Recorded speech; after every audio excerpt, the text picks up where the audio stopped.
By the time I was saved at 22, I had a fully developed worldview.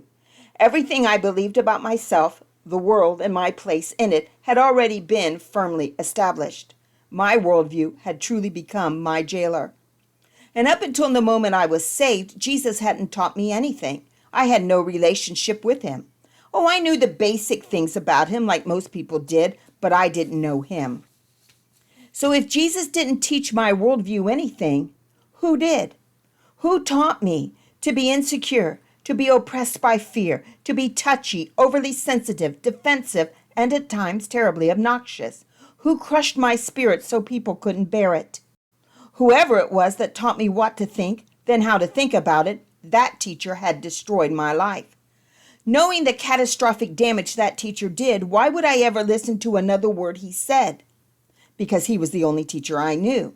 And that was true even after I was saved. Yes, Christ had come, but I was chained, enslaved to my former teacher. That's the treachery and villainy of a worldview. He had trained me to hear and recognize his voice alone. So for the next 35 years, my worldview kept me on a short leash, even while I studied and taught the word, prayed, worshiped, and did everything I could to please God. Then one day God turned on the light. I saw my worldview for what it was. I saw how it destroyed my life. And now that I have seen the truth about worldly wisdom, why would I entertain its lies any longer? Why wouldn't I want to be stripped of everything the fall and the flesh had taught me?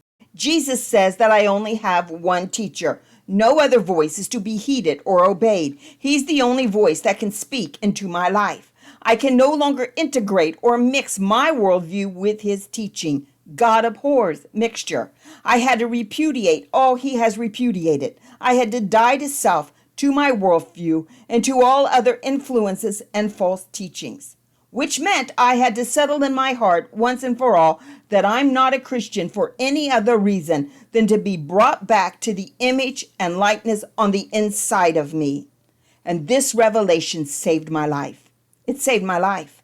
It was the beginning of a freedom I didn't know was possible. So if you can relate to any part of what I've just shared, or you're just tired of being limited and hindered in your walk with the Lord, then learn from my experience. Your transformation begins with asking the Lord to reveal to you to what extent your worldview is keeping you captive to the elementary principles of this world.